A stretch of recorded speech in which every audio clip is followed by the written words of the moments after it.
వరసగా సిగ్గుపడిన కన్నితనం అడ్డు చెప్పగా చెవిలో చెప్పనా వినే విధంగా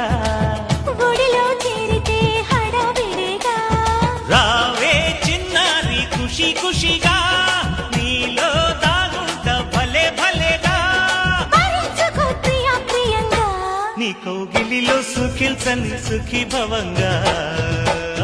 ఓ రంగా శ్రీరంగా ఏరువాక సాగని ఏకంగా హత్సంగా వెత్సంగా మల్లెపూలు నలగని మెత్తంగా